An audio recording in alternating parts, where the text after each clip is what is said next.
Let's have a look at some remarks made by former Kiambu governors, Kabogo and Waititu.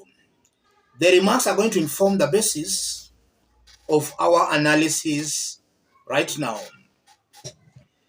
Uhuru Kenyatta neglected us because he knew how the future would be, but he only hinted to us what was coming, and this is why we are living in this situation. During the elections, I always feel like Kenyans leave their brains at home. William Kabogo, 5th February 2024. That's yesterday. And Waititu also yesterday made these remarks. Before the election, William Ruto called me, Kiraitu Murungi and Francis Kimemia for a meeting where he promised that one of us would be his deputy. Ferdinand Waititu, 5th February 2024. I feel those remarks are worth analyzing in this forum. They are exposing some very interesting political dynamics which Kenyans, and more so the mountain residents, should understand. If you are watching us but you have not yet subscribed, subscribe, give this video a like. Let's dig deep. Let's start with Kabogo. Kabogo is saying, Uhuru Kenyatta neglected us because he knew how the future would be, but only gave us a hint. And that's why we are where we are today. I feel those remarks by Kabogo are sarcastic. Kabogo is speaking to a constituency which is clearly the mountain constituency. And he's just telling them, you were warned, but you never listened. You always go to the ballot with emotions instead of using your brains.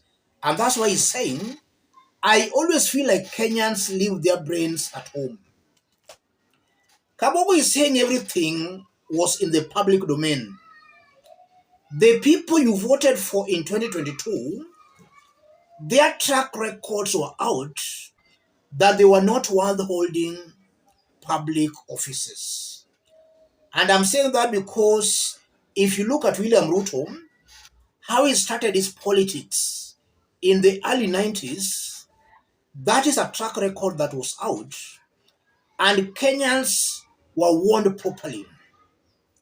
Look at 2007, we all know what happened. And in fact, Uhuru Kenyatta was taken to Hague for trying to defend and to protect his people. The same people he was protecting and defending turned against him. They never listened to him in 2022. The remarks by Kabogo, I feel, are sarcastic. Kabogo is targeting the mountain. He's telling the mountain, you are warned but you never listened. Next time, if you go to cast your votes, use your brains, not your emotions. I believe that's the message Kabogo is trying to pass out. And I'm saying that because Kabogo is a millionaire. As much as things are bad in Kenya, the hustlers are suffering more than Kabogo. The economy, yes, is bad for everybody. But the poorer you are in Kenya, you are suffering more. So the hustlers, the Bamamboga, who are to form a government with William Ruto, are suffering more than any other person. Kabogo is just giving them that message. Next time, use your brains when you go to vote.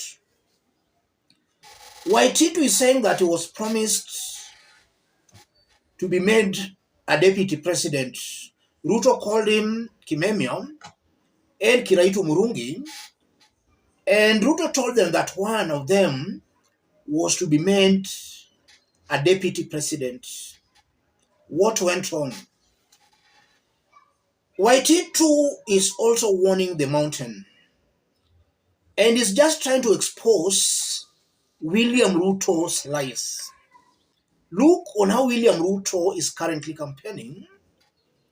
If he goes to Western, he creates an impression that upon leaving office, he will support somebody from Western. Anytime Farouk Kibet, his trusted ally, is in Western, they try to propel Mudavadi as a possible successor to Ruto. If he's in Tarakaniti, he's trying to propel Professor Kithure Kindiki. Rigathi Gachagua is also hoping that Ruto will support him. Same to Ndindi Nyoro. So Ruto is trying to play on the psychology of these mountain leaders, promising them that one of them will succeed him. I don't know how many others he has given that promise to. But one thing coming out very clearly, Kabogo is passing a very clear message to the mountain, and more so to the mountain leaders. Be very careful with the promises William Ruto is giving you. You might find yourselves where we are. The promises might never be fulfilled. And he's also speaking indirectly to the mountain. Don't allow yourselves to be lied to be cheated. Ruto is a very big liar. That's what I'm making of that message by Waititu. Above all, as I conclude, if you look on how Ruto's government is doing things, just do your comparison. Since independence, I don't think there is any government headed by a Kenyan that has ever mistreated and persecuted Kenyans like this William Ruto's government. Let's start from Kenyatta, Moi, Uhuru. I don't think there is any government that has ever taxed Kenyans the way Ruto has done. And the most annoying bit about it, as he taxes Kenyans, that money is being looted through corruption. All along, Kenya has been losing about third of its annual budget to corruption, as reported by the Auditor General.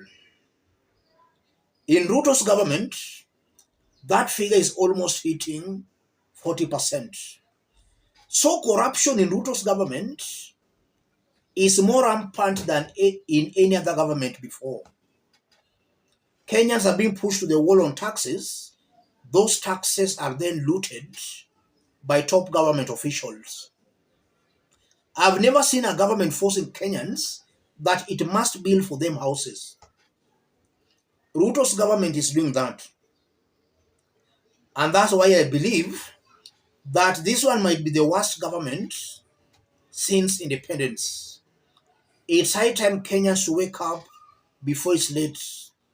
If Kenyans continue sleeping, we'll wake up to realize we installed and allowed a dictator to flourish. The dictator should be snipped at the bud. If Kenyans entertain all this, it's very clear we are installing a dictator. Come 2027, it's very unfortunate that some Kenyans are still defending a government that has clearly failed to deliver. Those are the Kenyans who surely need some deliverance. Any sane Kenyan, I honestly believe, cannot support a government that is clearly corrupt, a government that is clearly not fulfilling on its promises. A sane Kenyan cannot support that kind of a government. And this is why I'm bravely calling for Kenyans to reject this government. And I'm doing that because it's clear this government has failed flat. In our next analysis, We are working on a very interesting story, a story captured by Daily Nation and was also reported yesterday by NTV Kenya. Broken system. Where are IDs? Ruto's government has clearly failed.